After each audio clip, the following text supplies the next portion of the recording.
The city lights would paint soft patterns across her bedroom ceiling, a nightly spectacle she barely noticed anymore. Her world had shrunk to the small screen resting on her nightstand. Every evening, without fail, Elena would perform her ritual. She would pick up her phone, the cool glass a familiar weight in her palm. Her thumb would hover over his contact name, a name that still sent a tiny fluttering ache through her chest. She scrolled through old messages, a digital archive of laughter, promises, and late-night whispers. It was a foolish habit, she knew, a way of clinging to a ghost, but she couldn't stop. She was waiting for a single notification, a simple hello that would somehow make everything right again. She would tell herself tonight was the night. Hope is a stubborn, resilient thing. It blooms in the quietest corners of the heart, even when logic tells you the soil is barren. Elena would plug her phone into charge, placing it face up beside her pillow. She imagined the screen lighting up, his name glowing in the darkness. She rehearsed her reply in her mind, sometimes casual, sometimes filled with all the words she'd left unsaid. This small act of preparation was her nightly prayer, a testament to her belief that what they had shared couldn't just vanish into thin air. It had to mean something. It had to be worth one more call. But as the hours ticked by, the silence in the room grew heavier, more profound.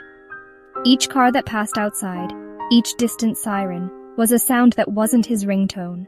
The hope that had burned so brightly at dusk began to flicker, its warm glow replaced by the cold shadow of doubt. She would close her eyes, but sleep was a distant shore. Her mind would drift back to their last conversation, dissecting every word, every pause, searching for the exact moment it all went wrong. Was it something she said? Something she didn't say? The questions circled endlessly, offering no comfort, only a deeper sense of loss. By the time the first hints of dawn painted the sky in shades of grey and lavender, resignation would settle in. The call hadn't come. The message remained unsent. With a heavy sigh, she would turn away from the phone, the untouched screen a stark reminder of the space that had grown between them. She would eventually fall into a restless sleep, knowing that when she woke, the cycle of waiting would begin all over again. The hope, though bruised and weary, would still be there, waiting for the sun to set once more, waiting for a chance to believe again in the possibility of his name appearing on her screen. Miles away in a city that felt a world apart, Liam lived a parallel life of quiet desperation. His ritual was different, more secretive, but just as constant. Each morning, before the world demanded his attention, he would open his laptop.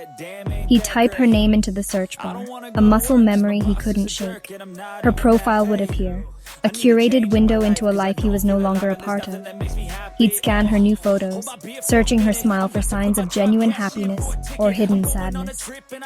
He saw pictures of her with friends at cafes, walking in the park, and celebrating birthdays. To the outside world, she looked fine. She looked like she had moved on completely. He became an archaeologist of her digital life, digging through layers of posts and comments.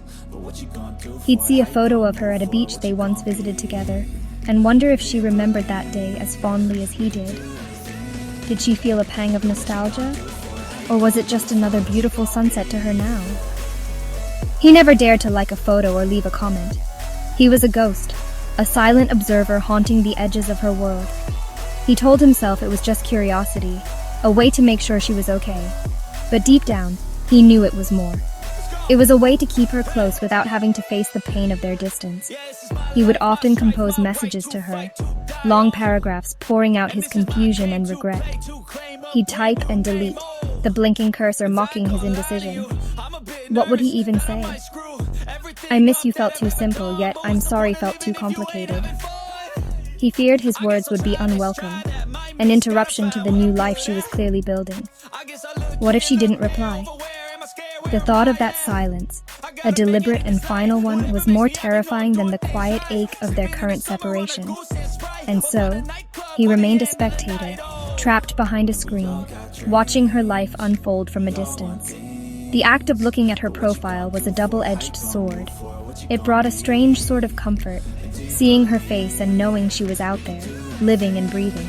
But it also amplified his loneliness. Each happy picture was a reminder of what he had lost, a testament to a future that would never be. He would close the laptop, the afterimage of her smile burned into his mind, and face his day with a heavy heart. He was a man held captive by a memory, unable to move forward, yet too afraid to look back. He just watched, and he wondered, and he waited for a sign that never came. The days for both Elena and Liam were colored by this unspoken vigil. For Elena, the world seemed to be filled with reminders. A song on the radio would transport her back to a long drive they took together, the windows down and their laughter mixing with the music. She'd see a man wearing a jacket similar to his, and her heart would leap for a split second, a jolt of false hope that was almost painful. These moments were like emotional landmines scattered throughout her ordinary routine. They made it difficult to be fully present, to enjoy the simple pleasures of her day, because a part of her was always listening, always waiting for a signal from the past. For Liam, the weight of his unasked questions was a constant companion. At work, he would stare out the window, his mind drifting not to deadlines, but to her. He wondered what she was doing at that exact moment. Was she laughing at a co-worker's joke? Was she stressed about a project? He felt a profound sense of disconnection, not just from her, but from his own life. He was going through the motions, attending meetings, answering emails, making dinner, but his spirit was elsewhere, lost in a sea of what-ifs. This internal preoccupation made him feel isolated, as if he were living behind a pane of glass, watching everyone else move on while he stood perfectly still. Their shared hope was a fragile, flickering candle against a storm of doubt. Some days, Elena would wake up with a renewed sense of optimism, convinced that today would be different. She'd feel a lightness in her step, a belief that love and connection couldn't be so easily erased. On those days, the waiting felt purposeful, but then a wave of sadness would wash over her, triggered by something as simple as seeing a happy couple walking hand in hand. The uncertainty was exhausting.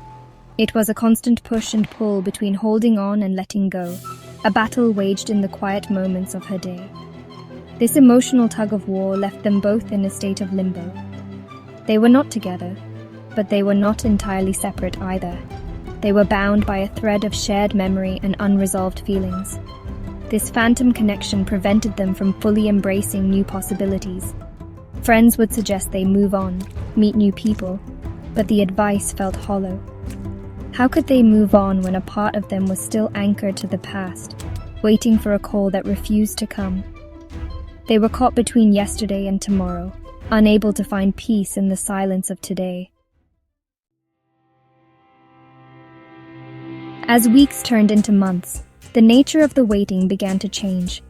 The sharp, frantic edge of anticipation started to soften, replaced by a dull, persistent ache.